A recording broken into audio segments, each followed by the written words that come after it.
This episode of the Neds Declassified podcast is sponsored by BetterHelp. Therapy can help any of us and all of us. And the truth is, sometimes it's just a great first step to dealing with yourself and your problems. BetterHelp has over 10 years of experience matching people with the right therapist from their diverse network of more than 30,000 licensed therapists with a wide range of specialties. So it's easy to find someone and switch therapists if you're not feeling the connection that you need.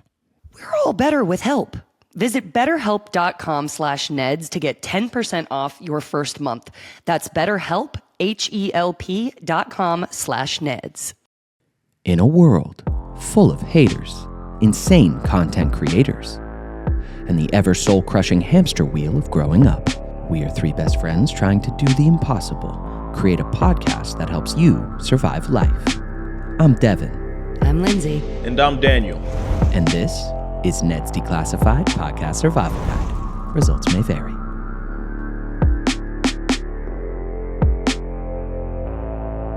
Guys, welcome back to another episode, another week Fun-filled episode of Ned's Declassified Podcast Survival Guide. We are back in studio today, all together, smelling each other's air. We have a guest in studio today.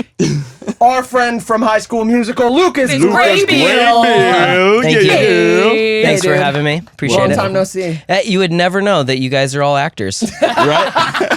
Isn't it obnoxious? As soon as we're rolling, You would never know you guys are all well-adjusted adults. Wow. semi-well-adjusted. No, we're all weirdos. That's our we are. Yo, we made a fart connection. joke, and your response was, exactly. Yeah. Well, until we're 95 or in the ground, farts will always be funny. Always. Always. Honestly, It is, guys. I think they'll get even funnier as you hit like ripe old age. It's kind of like the Family Guy, tone of like it goes on, and then it stops being funny, and then it starts being funny again. Like you'll go through periods of life where it's like, okay, yeah, fart jokes, whatever. But then 5 minutes later, someone goes, "Meow," and it's like, that's, You caught me at a good time. that's funny. That's funny. It will always be funny.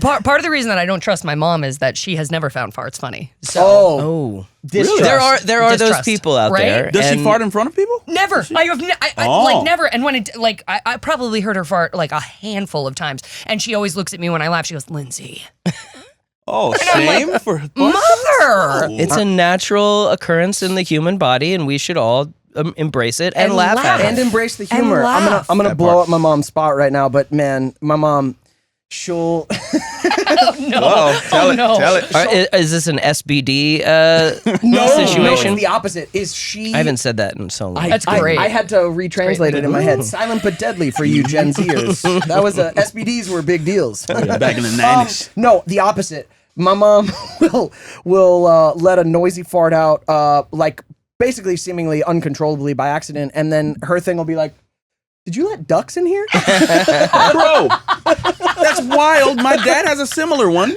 He would go, "Oh, somebody stepped on a frog." Mine from Missouri is where are all them barking spiders coming from? Well, that's super Missouri. Damn. Who cut the cheese? Who cut the cheese was one. Who cut the cheese? Barking spiders is pretty good. Barking Yeah, that's spiders. pretty Oh, that's So fantastic. you're from Missouri? I am from Missouri. Yeah. I'm from the other Miss state, Mississippi. It's great. Mississippi. Yeah, Mississippi. What age did you come to LA? 18. 18. Wow. Yeah. Grew up doing theater. Knew the first time I was on stage, this is what I wanted to do. And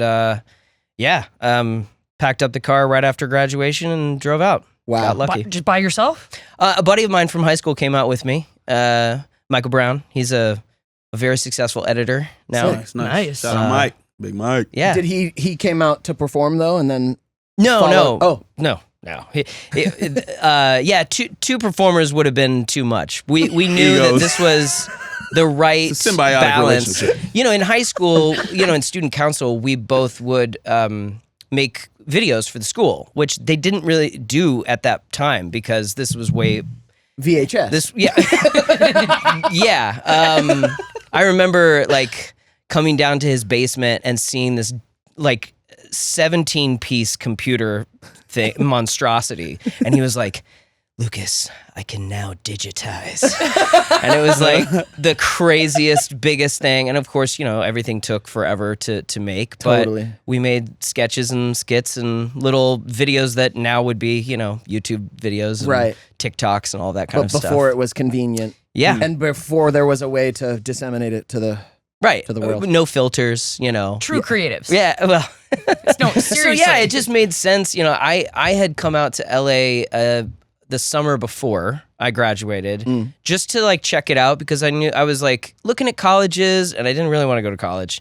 And I was trying to decide, do I go to New York or Chicago or, try the improv route or the theater route or do I, try to the TV and stuff in LA? And I was standing in line for a smoothie at the Santa Monica Promenade.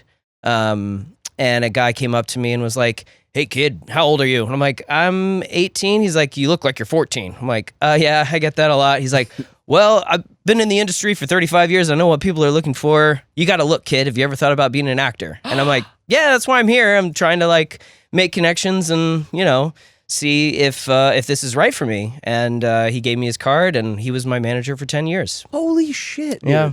So when I fast forward a year later, when I moved out, I did have a leg up with him. Basically, he taught a class at UCLA Extension, and I got to sneak into that, which was like an audition class. So got to learn the differences between auditioning for theater, especially Missouri community theater. Yeah. Much different than, things out here. So that, and he was retired. He and his partner were both retired, so I was their only client for a long time. They worked with me with every audition, and I just listened to them and did exactly what they said, and I started booking stuff. So Wow, Yeah. dude. What was the first thing you booked that like felt like, oh shit, I'm doing this? Well, my third audition, I booked a Sierra Mist Lay's Chips Cat in the Hat commercial.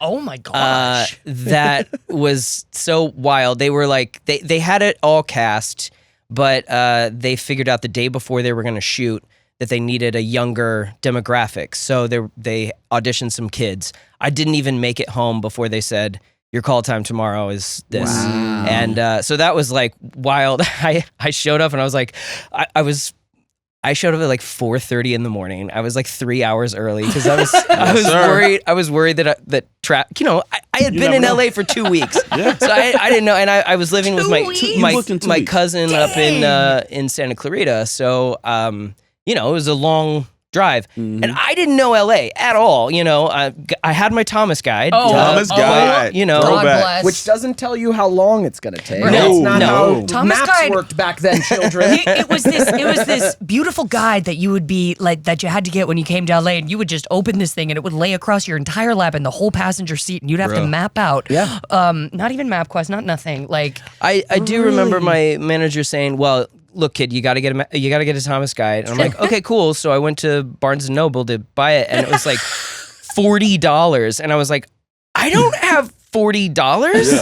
Well, it's just a guide. That's my food for the entire month."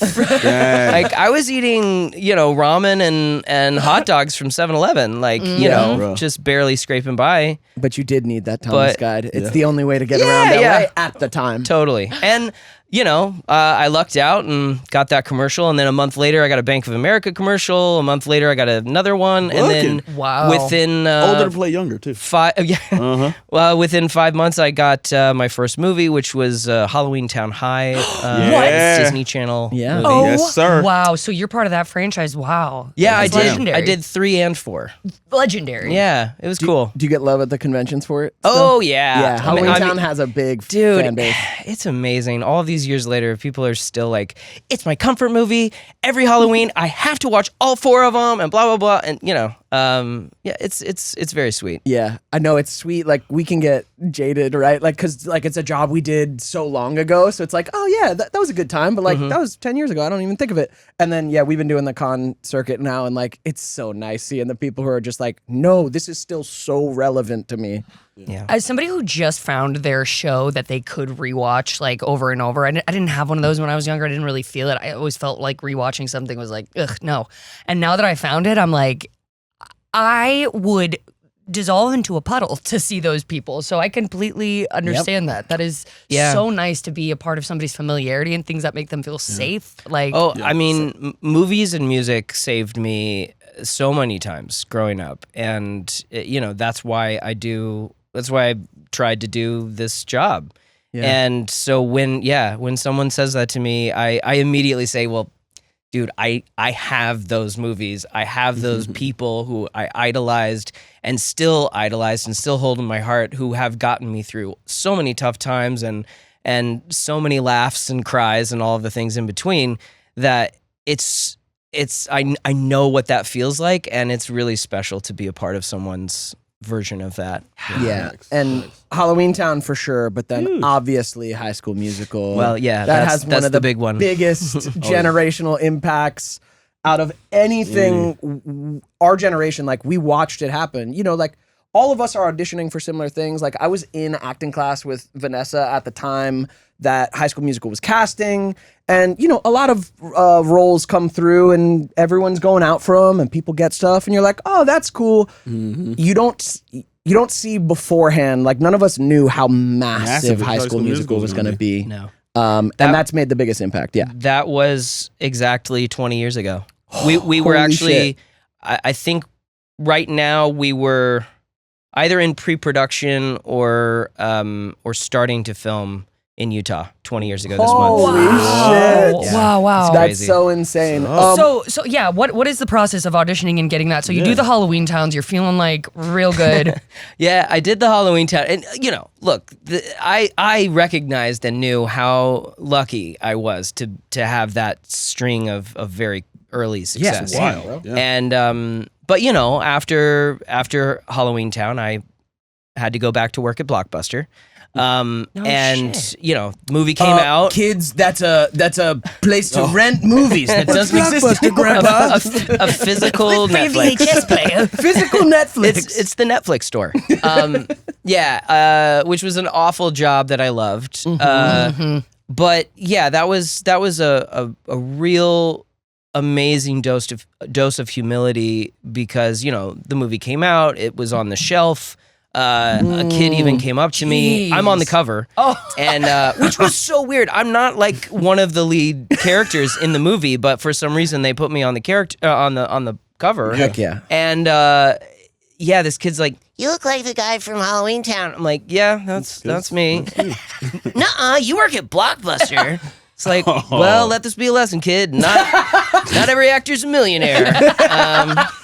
And I'm struggling, but thank you so much for reminding me. So yeah, there was like a 2-year period of time where I did a couple of guest spots on TV shows and stuff, but like, crickets. It was really rough. And I was blessed enough to hear, even before I moved out to LA, people who had come and gone from LA and experienced, the rigmarole of this industry. And a lot of people said to me, look, yeah, you've done a lot of theater, you've got, some experience. You're probably going to go out and have like some pretty easy early success. The real trick is to last through the valleys, because the peaks are amazing and all of that, but save your money, don't spend things, and really learn how to hibernate and still stay motivated to make it through those harder times. And it was hard. I mean, I had $3 in my account. I got rear-ended, and my car was held together with bungee cords and duct tape, and yeah, High School Musical, normal, and I had auditioned for all sorts of Disney things by that point, and auditioned for Troy, which was the part that Zac Efron, got a call back and met Kenny Ortega, who's the director. Nice. And he was like, oh, you're great, but you're no Troy. You're a Ryan. Go outside and learn these new sides and come back in. So I did that. And then we got to the final callback, which was a very Broadway style, 7.5, 8 hour long audition. Wow. It was for Troy, Gabriella, Ryan, and Sharpay, so the four, main kids. And there was like 50 of us, and all day they just kept dwindling it down. more and more, and we went in and danced, and okay, girls dance, okay, guys dance. All right, now we're having a mixed group, and we're doing this, and now we're gonna do pair ups, and you're gonna do for the singing part of the audition, we did duets with different people, and then right after that doing the scene. So it was like chemistry and all of that. And it was intense and crazy. And at the end of the day, you know, it was like me and 2 other guys for Ryan, and it was like over a month before I heard anything. So I was like, oh, okay, well, that, you know, that's done. That passed. No big deal. And then no big deal. You did an 8-hour Broadway style callback. Like, yeah, but you know, then you don't hear like even a week later, and you're like, all right, I gotta let it go. They've called somebody or whatever. I mean, this is the piece of advice I give any kid who asks me about being an actor. Is the best advice I've ever been given is never try to figure it out. The second that you are like, well, if I was skinnier, if I was taller, if I would have said this line like this, or if I was nicer to them when I walked in the door. No, you have no idea why, or never try to figure out the why or the how. Just focus on the what and keep creating. And fucking great advice. Wow. I know, and it's easier said than done because of course we all, especially when you do put 7-8 hours of work. I mean, so much more of that, you know, in preparation. Yeah, it's like you've had a piece of you, but that's part of the job too. Yeah. And when you can just focus on, hey, I did that job and I didn't get paid for it that time, but next time I might. So let's just keep going. Yeah. And I mean, then, just out of the blue, it was like nighttime. I got a call and it was like, hey man, get ready, you're going to Salt Lake. Wow. And I was like, oh, thank God. I don't have to sell my car and walk everywhere. But then I went in and quit Blockbuster, and I was gonna say, I just see you like giving the finger to that child in Blockbuster, just like, what's up, nerd? I'm about to be on High School Musical, bitch. No, it was funny. Like a month before I booked the job, the district manager was like, Lucas, you're a great employee, and I fucking was. Our store was the cleanest, most organized store. I took my job very seriously, and I helped people find the right movie for the right time. Yeah, which is something missing in the Netflix streaming world, that I miss. Same. But anyway, he was like, "We've tried to get you to be a manager multiple times, and why is that, bro? This is not my career.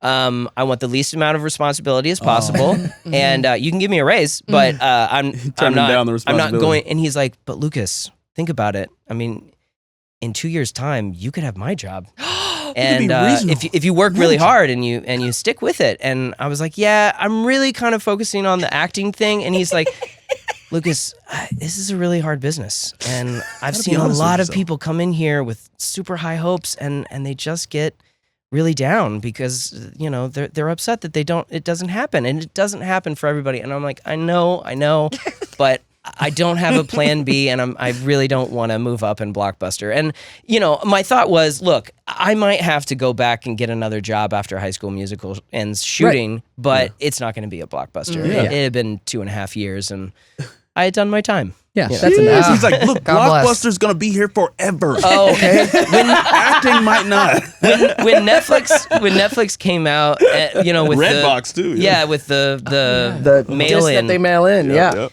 I had a guy, all of our customers would be like, "Hey, so what's this Netflix thing? Are you guys scared about this?" I remember one day I was literally like, "Sir, Blockbuster is an institution. It's going to be around forever." Bro, we're woven into the fabric of America. So sad. I miss Blockbuster. I do too. I have a Blockbuster keychain that I will never part with. It's like, I don't know. It looks way cooler than, but I still remember my employee number. Which is the barcode of like your whole your badge. Yeah. So even after, when Blockbuster was still there and I didn't have my card with me, I would just be like 206-540-17927. Like, Nice. What? You Wait, must wait, be a wait. real movie nerd.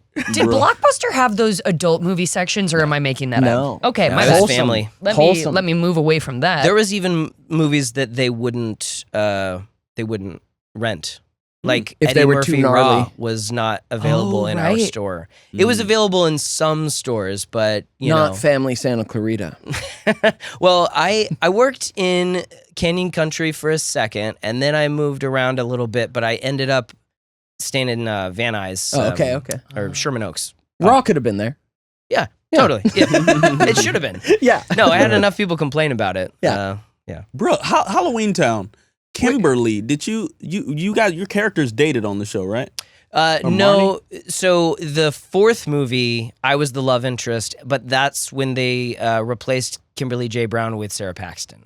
So I was the love interest with Sarah For Paxton. Sarah. Nice. Okay, gosh. She is so fucking funny, dude. She is hilarious. Yeah. Yes. Yeah, we had a lot of fun. Dude, we it's this spring break comedy that we did in Mexico. She has this scene where she's wasted drunk at a club, and I'm nice boy, like taking care of her and getting her to a cab, and she goes to kiss me wasted and throws up in my mouth. Oh, nice. And her performance of like playing wasted is not actually easy. A lot of people like Overdo it's it. not easy to play wasted well and play it funny and play it believable. She's a comedic master, dude. That shit is so funny. I love Yeah. that scene. Did she? What was the substance that she spit in your mouth? Good question. Yeah. Weird detailed question, you little freak. I'm always curious. You know, you can always tell once someone's thrown up in a scene. You're like, What is that? They weren't opening up their mouth for like so they had that in there in the chamber. you know? Exactly. What was exactly. that? It was in the chamber. Yeah, so it was like some great weird mixture of like, super watery oatmeal. I was just gonna say oatmeal. And then they threw a little fruit in there so it had a little, substantive little color, chunk. a little Yum chunk of color, a little papaya. And It didn't taste bad. A little Sarah Paxton saliva. And a little Sarah Paxton. Wow. Nice. Wow. Yeah, so funny. It's a small industry. I'm sure we So- all have a lot of overlap. When you got to Utah, were you surprised at who else was cast, or did you like kind of think? Oh yeah, because these you were had the done people. that big day Right. with everyone. Yeah, I mean, I was very. How do I say this? I was always trying my best to be as professional as possible. So at these auditions, even before High School Musical, like testing for a show or something, I kept to myself as much as I possibly could. And unless I had something to say to somebody, I didn't talk to them. Because, I wanted to stay in the moment so that whenever they called my name, I was ready to go. I wasn't there to socialize. I wasn't there to make friends. I'm not. Discipline.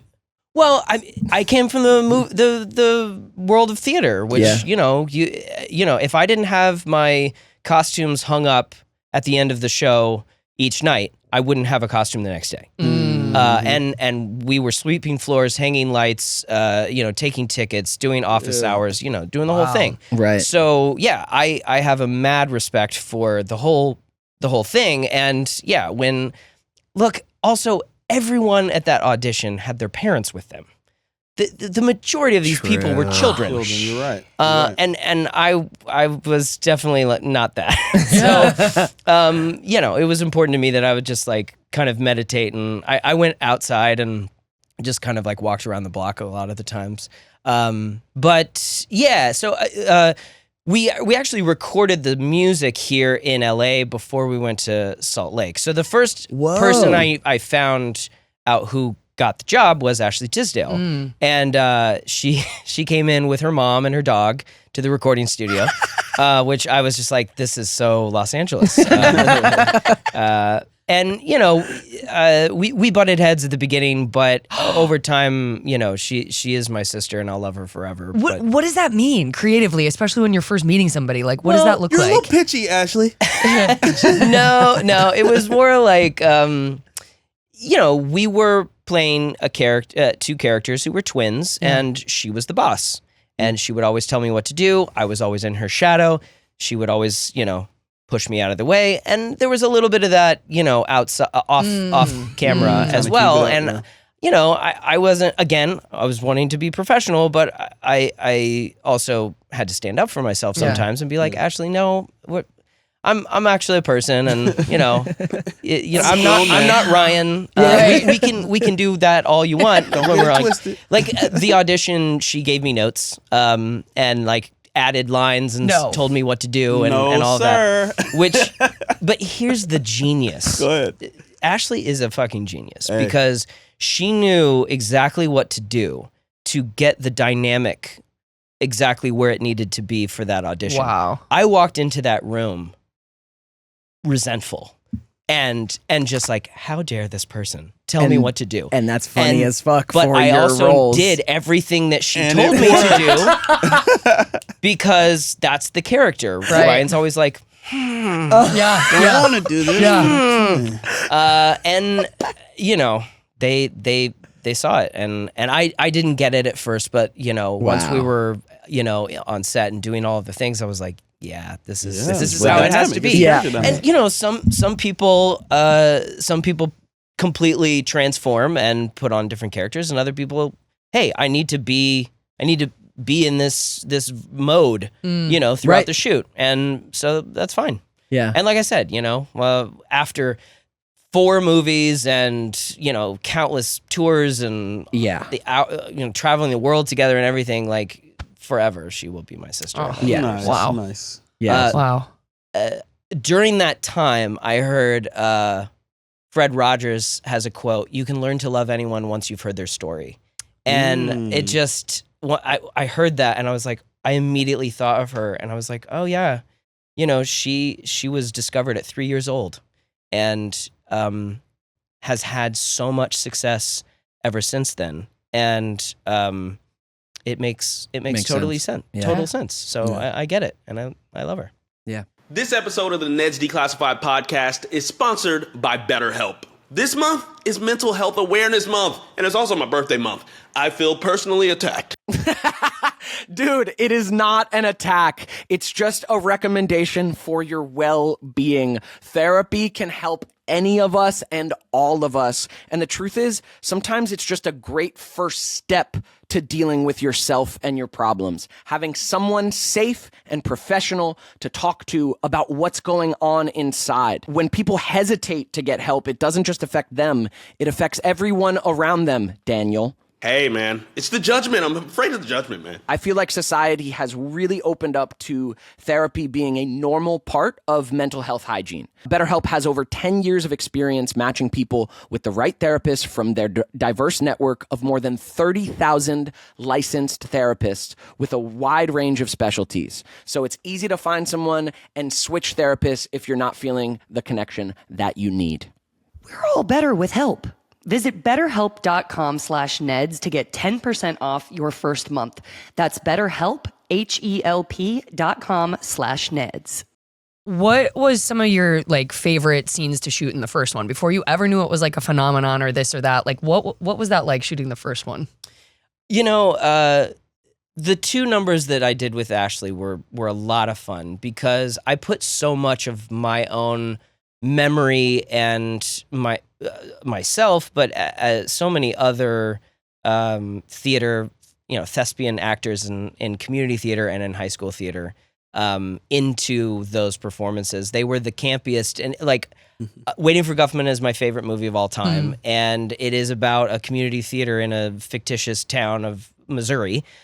So the over the top, self-righteous, thinking that this is the most important thing ever.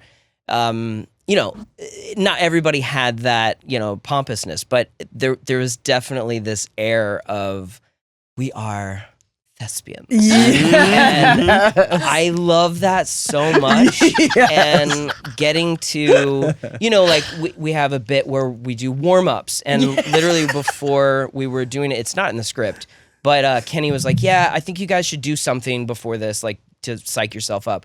I get on the phone and I call all of my old theater chums and I'm like, what were the things that we did? I gotta like remember. And I called my mentor and, you know, just tell me some stories. Let's like reminisce real quick. And that's where the Jazz Square thing came from. I had two choreographers, one in high school and one at the community theater, who put jazz squares in every fucking number, and we all rolled our eyes at it. I mean, yeah, it's a great move for kids who can't really, or who are learning to dance. So it's very simple and easy, box step, whatever. And so I was like, Kenny, I think Ryan should have like a obsession with jazz squares. Can we add that? And he's like, oh yeah, totally.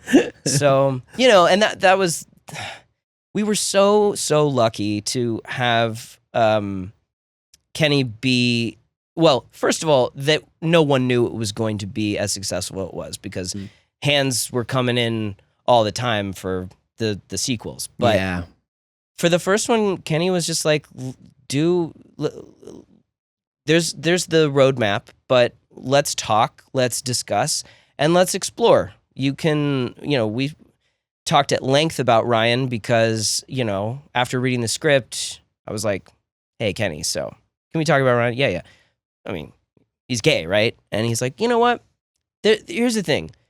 Obviously, at this point in time, we can't really say that outwardly on Disney Channel, but I also think that there's a couple of ways we can do it. We can do the stereotype, flamboyant thing that we've seen over and over and over again in 90s and, well, beyond, but in our television and movie world, that's not serving to the community. No. And it's not serving to the other people outside of the community. It's not a proper education or representation of who these people are.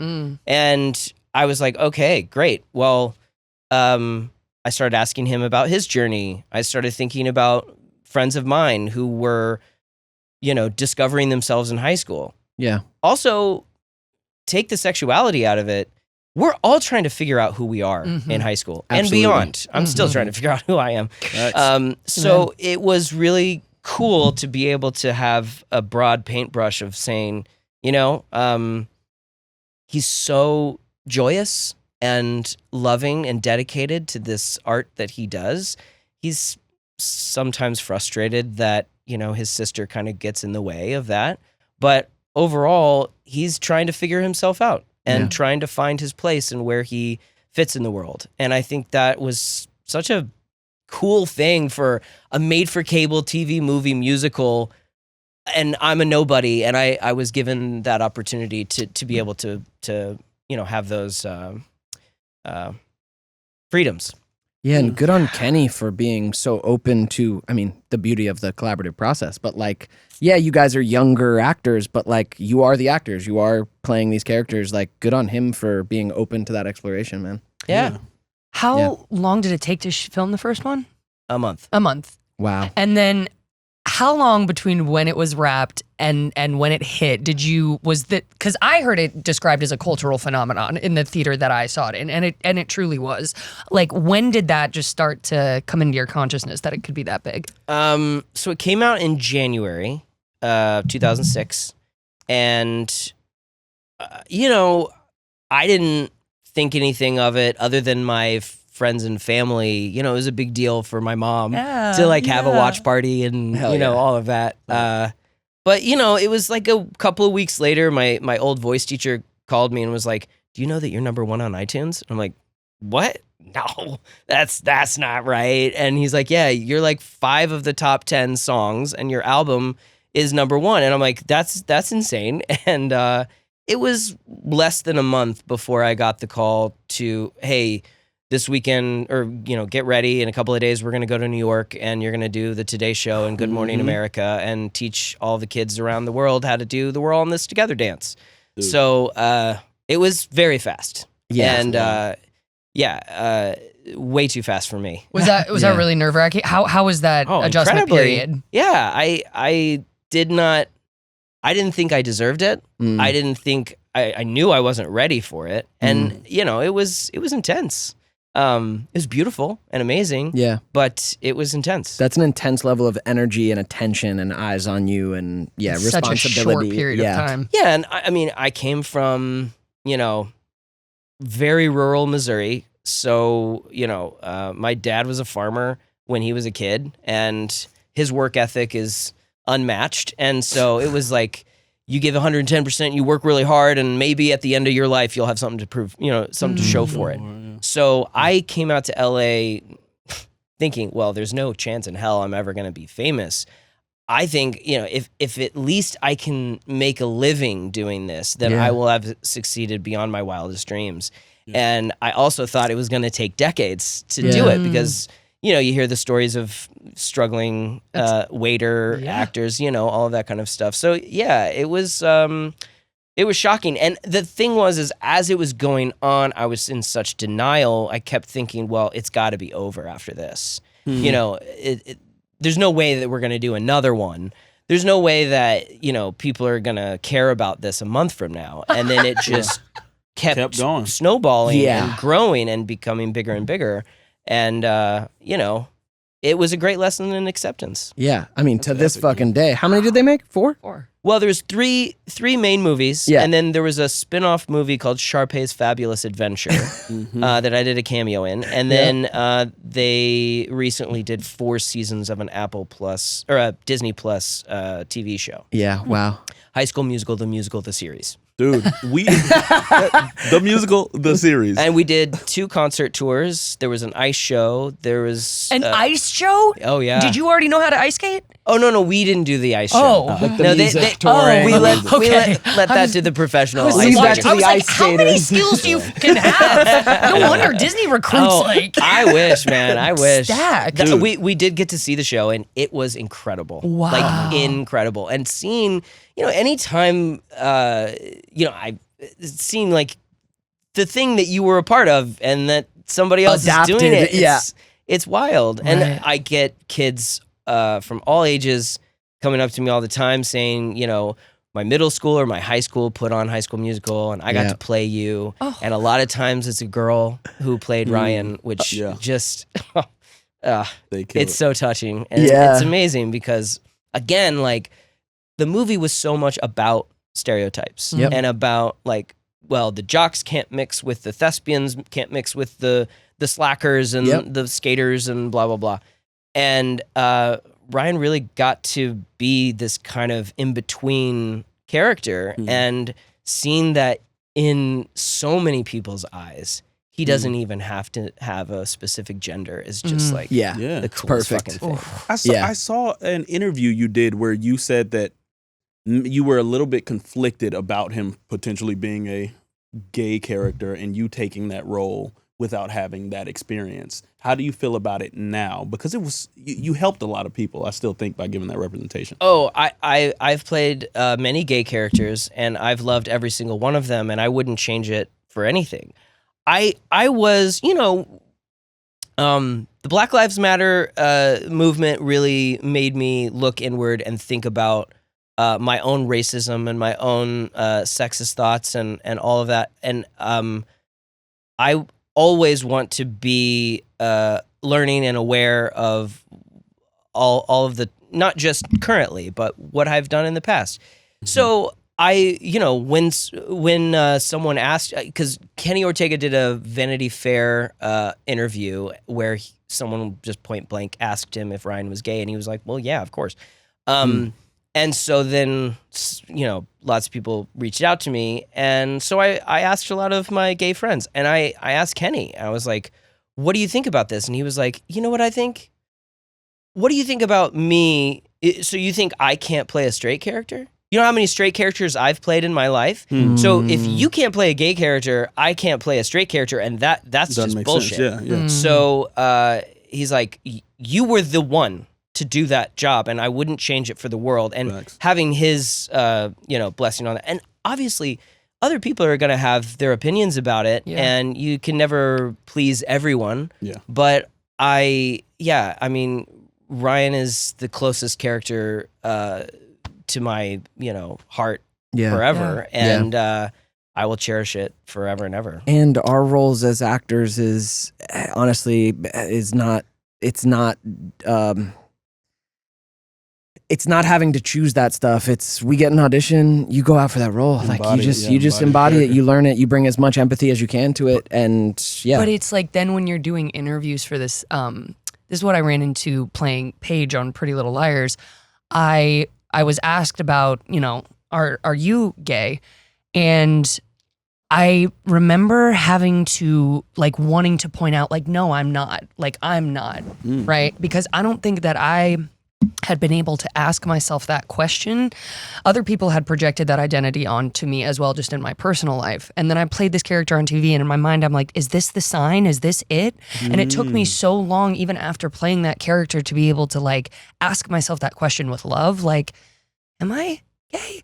And being able to, the answer was able to come to me with love and compassion. It's like, you know, you're a straight person, but like, it was so important to me that people know that then. And yeah, that was just a little bit of my own hang up on how I personally was being perceived. I went into that character. I mean, once you're on set, those things don't really exist anymore. It's just this person that I'm loving, and it wasn't hard to do. It wasn't this, that, or other. But when I stepped off set, I was very self-conscious of it at first. Right, and those things might matter to you, but they shouldn't matter to anyone else. Right. And you know, it shouldn't matter how I feel about myself.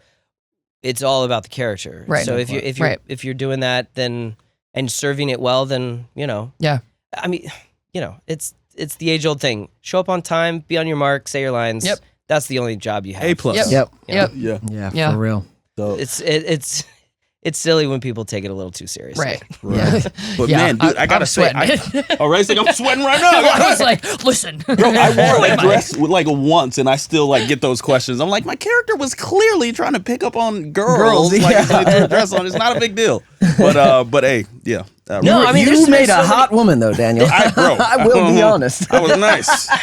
No, You were nice with it. I've asked myself the same question over and over. I mean, like, I was the theater kid in school. I was surrounded by people of all, you know, shapes and sizes and colors, and I, you know, was always like, am I? Is this? Yeah. And you know, you check in, and then you're like, well, no, but Guess I'm not. No, it's true, especially when it's like you said, anyone in high school is figuring out their identity. No matter what your sexuality is, you're like, I don't know, who am I? And when there is like a very clear side of the spectrum of like straight man jock, and you're not it, you got like, I was nice, I was actor boy and nice boy and like sensitive and down to hang with the girls in a non-sexual way.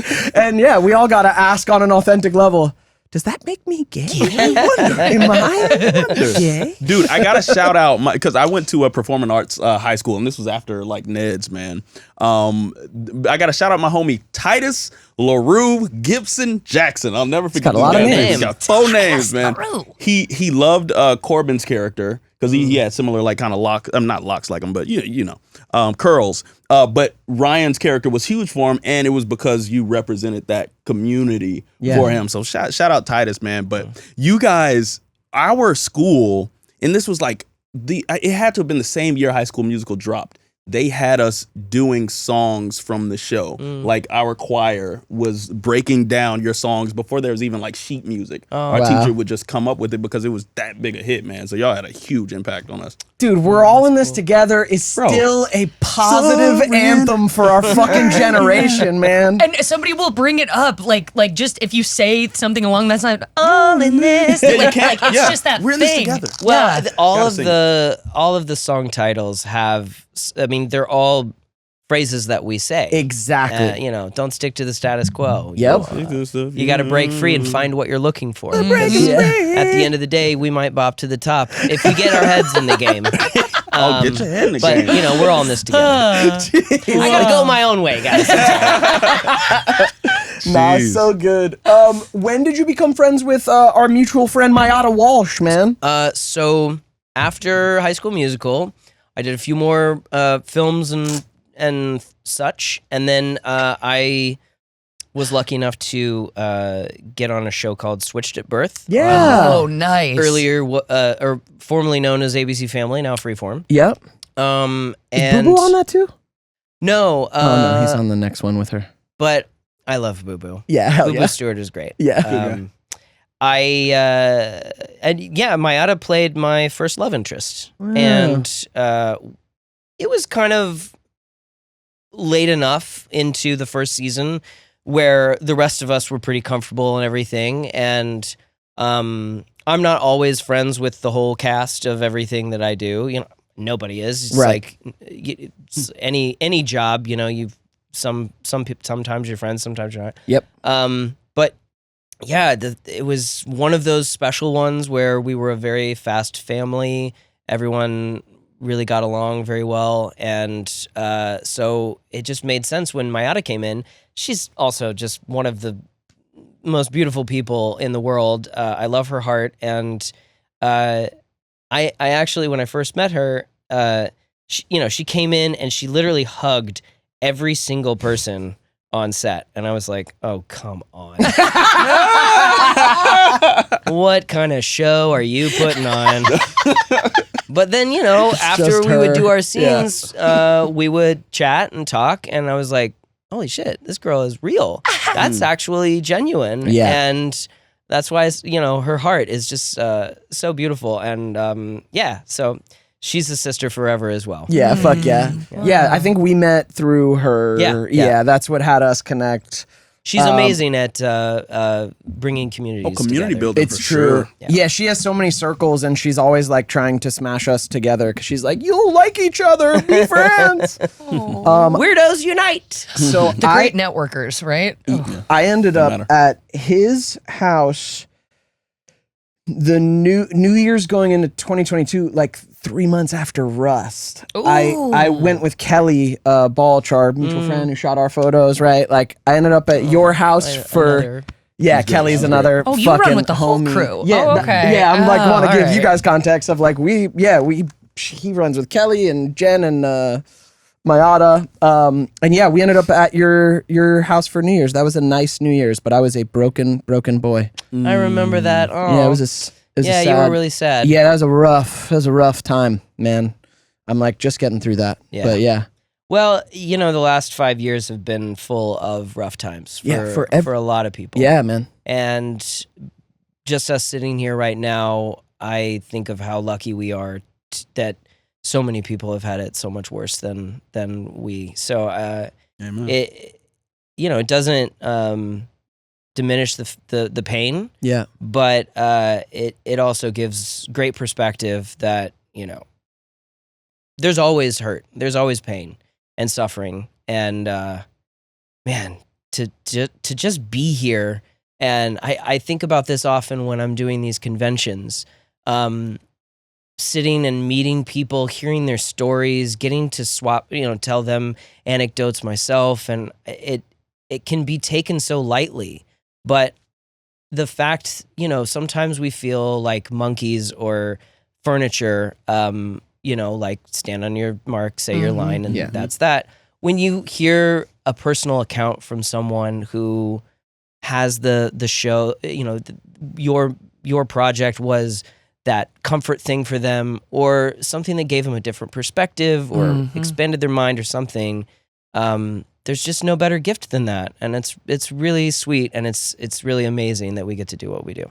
Definitely. We just got into the con circuit, and that continues to like warm my spirit. It's just like touch the people there. Yeah. yeah, just get that real, because everything's so disconnected and abstracted now. Things can feel very far away. Yeah, what It's is my comments reach? on a screen. It's not like you don't get to feel the impact. But at conventions, man, someone gets to come up, look you in the eye, and be like, "Dude, your show got me through this, or your show got me through that." I was going through a crazy time when Neds was airing, and me and my sibling watched the show, and it's what got us through. And like all of us get to look at each other and go like, "Cool, Oh man. yeah, like, get a little cool, beef off man." of it, man. And it's the auras meeting too. It's Yeah. not just the words that person is saying. Exactly. Like, resonating. It's such alchemy, And the like full, right there. yeah, the full spectrum, because you got that, and then you also have just like, hey man, that was really cool. Yeah, right on. Like, all Yeah. right, great. Yeah. Yeah. Even if you saw it once in an afternoon and it was like, oh, cool. Yeah. Oh, and then there Yeah. you are. Yeah. That's cool. Yeah. Yeah. Like Good that's a rad thing. Yeah, it really is, man. It is a honor and a privilege that we get to kind of still do this and still like hold this legacy for the generation that we were a part of and like grew up with, man. Yeah. That's kind of what this podcast has been. It's just like bringing that back for people, for ourselves. How has this been?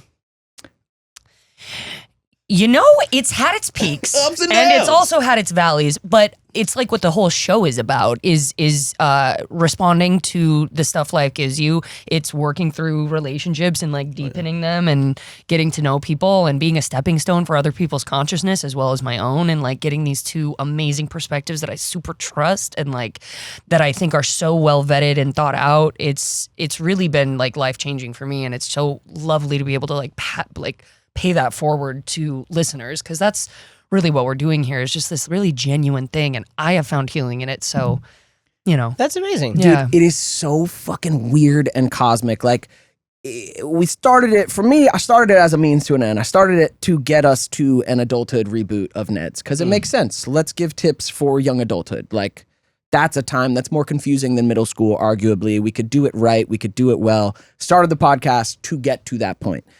That has come and gone in many different iterations. And this weird cosmic thing of I've accepted, like, us doing the podcast itself, let alone what happens externally, has been the adulthood reboot. Like, us actually working through this as people and as friends and growing together and communication and the fans, like, it's weirdly like the real version. It's just not on television. Yeah. Well, It's on YouTube. It's on some screens. It's on screens. but hey, I mean, YouTube is TV these days. Yeah. And It is. That's the interesting thing about, you know, when I moved to LA, I had a black and white headshot. And, Throwback. you know, Yep. now it's a completely different world. Yeah. And nobody, I don't even think the people at the top know where it's Where it's going. going. Mm-mm. And that's terrifying. But it's also Who's flying exciting. this plane? Yeah. Because things should change. And we forget that sometimes, that you get stuck in a pattern and Status quo. being I had to. being comfortable and it's, I have to remind myself that, yeah, there is no, like, you never stop paying your dues. Yep. You never stop reinventing and finding new things that you should do. And that's what I wanted when I was a kid. That's why we choose this job, that you can do different things, always working on different projects and all of that. So, yeah.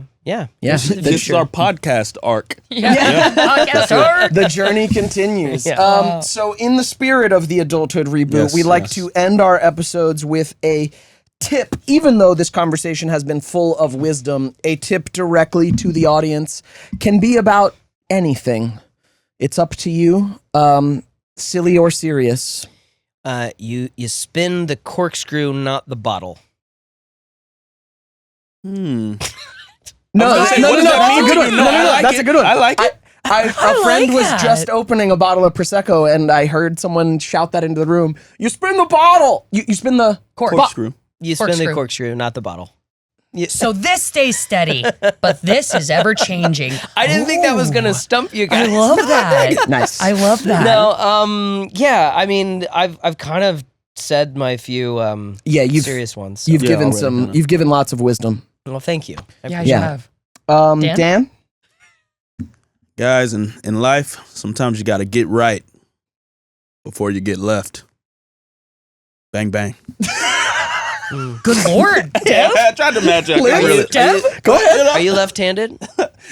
Ambidextrous. Oh, well, Yeah, aren't we look at that. special? Are you left-handed? Oh, Nice, I nice. always feel I have an obsession with you people. With you people? Yes. What do you mean? With you people? lefties. With you lefties. Hey, like, shout out to left-handed people out there. You guys are such a small group of people. Scientists don't even know why, like, you swing that way in utero, whatever. Swing It's that way. it's no. Well, you know what I mean. It's Dude, colorful language. My dad beat the left-handedness out of me, I think. Wow. Not actual beat. He was a great dad. He was definitely a great dad. Right. That's just that verbal He didn't clarify. correct me. He overcorrected me about it, though. So I'm like, no. that happens a lot because we live in a right-handed world. I do most things You do? right-handed. You Yeah. do. But, you know, there's some things that it's just Writing. What do you write? write and eat left-handed. Left hand. Okay. Yeah. Cool. Wow. Look, find yourself a left-handed person to be in your community. You'll thrive, and also they have access to the good kind of spells. So Great. Spells? Yeah.